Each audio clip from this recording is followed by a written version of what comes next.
Au drapeau.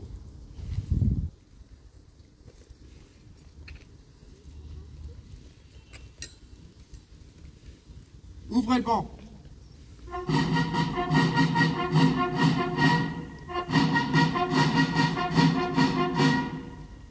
Garde à vous. Présentez. Armes. Reposez. Armes.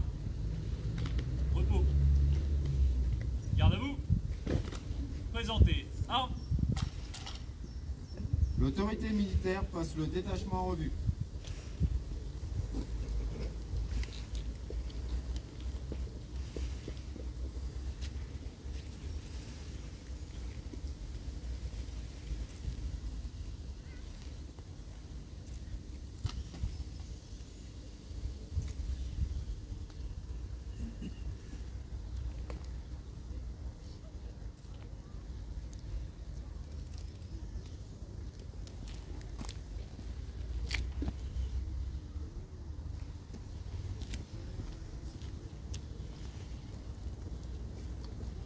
Lecture du message de M. Sébastien Lecornu, ministre des Armées, et de Mme Patricia Miralles, secrétaire d'État aux anciens combattants et à la mémoire, par M. Jean-Claude Villemain, maire de Creil.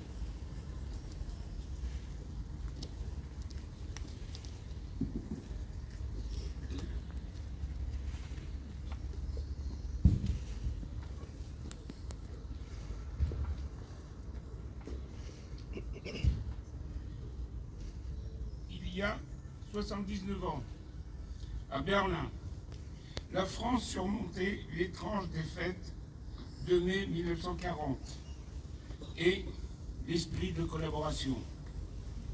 Le 8 mai 1945, l'Allemagne nazie capitulait. Le fracas des armes se taisait en Europe. Ce jour-là, il faisait chaud sur la France, comme dans le cœur des Français, lorsqu'ils ont appris la nouvelle. La guerre est gagnée, voici la victoire.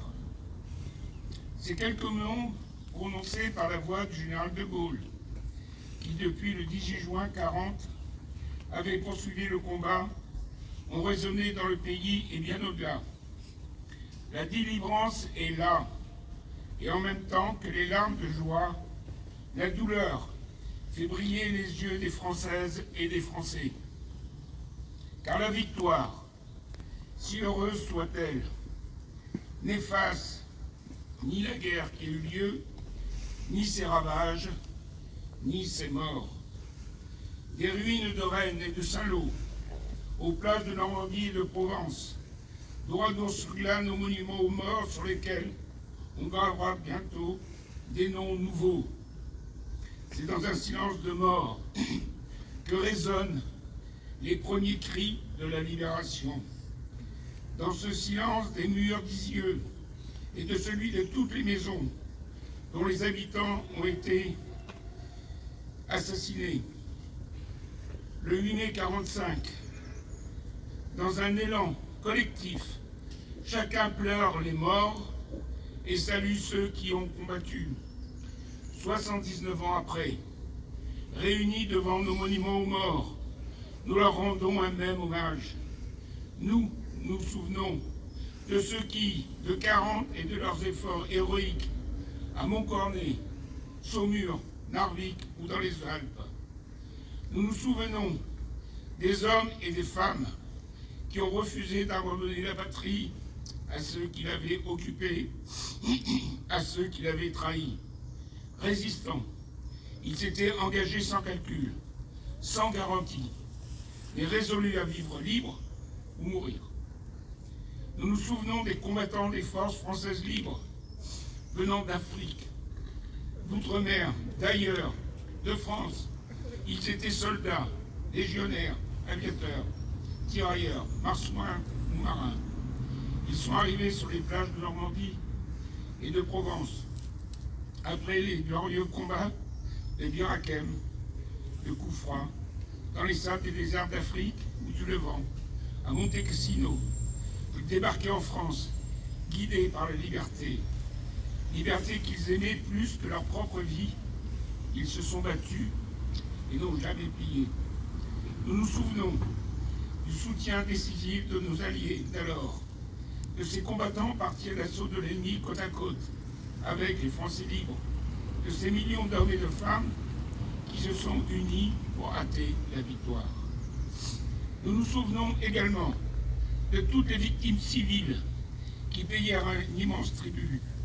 Elles trouvèrent la mort dans des exactions de l'occupant, dans des bombardements de l'invasion ou de la libération.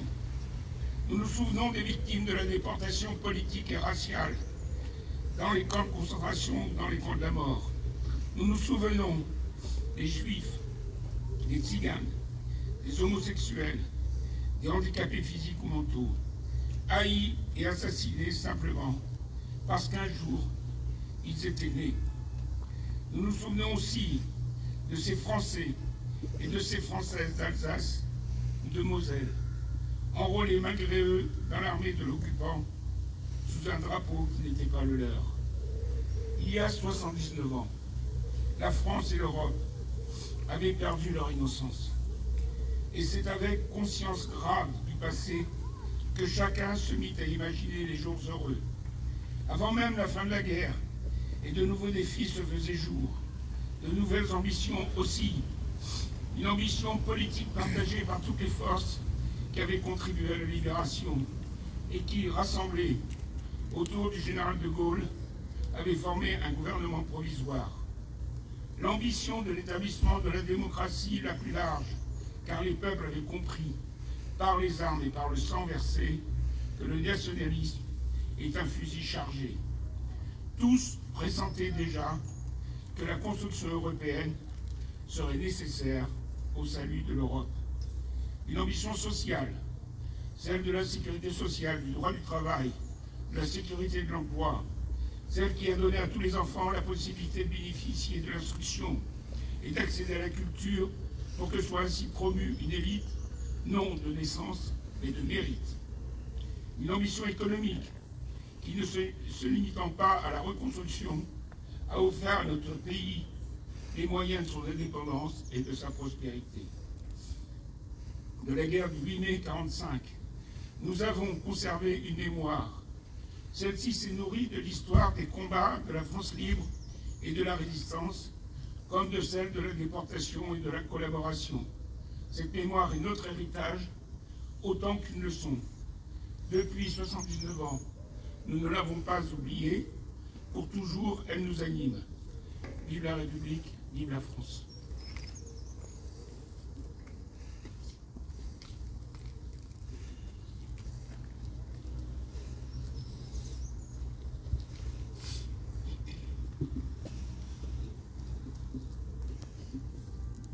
Fermez le banc.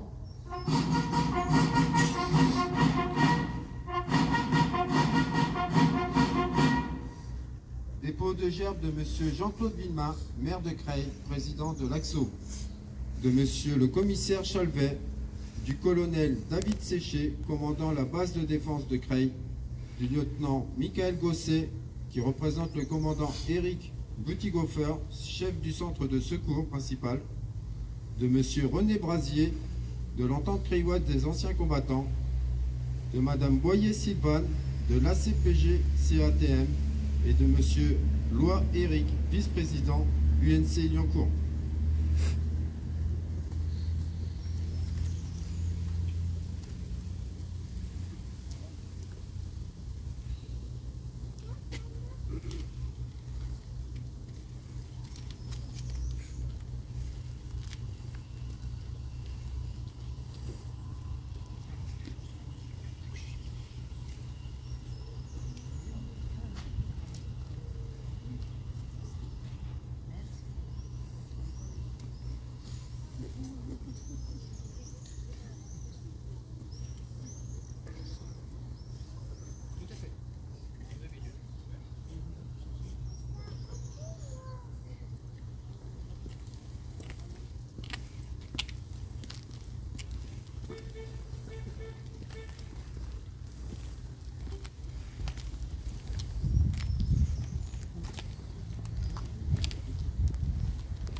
Aux morts.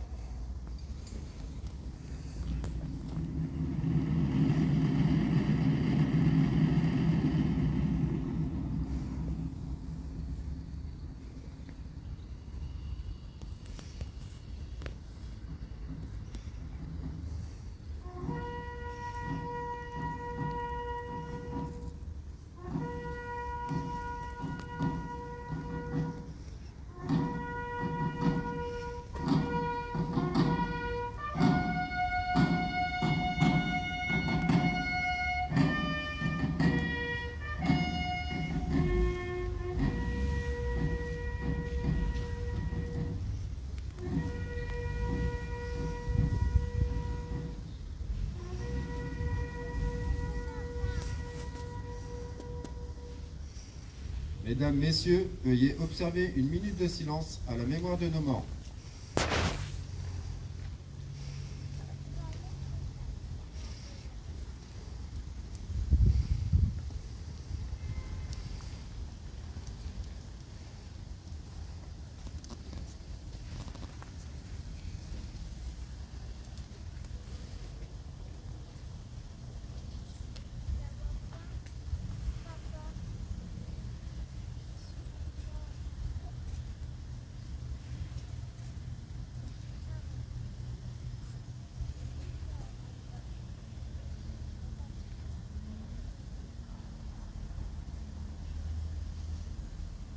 La Marseillaise en langue des signes française de l'association Main dans la main.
Garde à vous. Présentez. Ah. Revue des drapeaux par les autorités.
Monsieur le maire vous remercie de votre présence et vous invite à rejoindre la réception en salle des mariages. Vous y découvrirez également une exposition concernant l'association Main dans la main.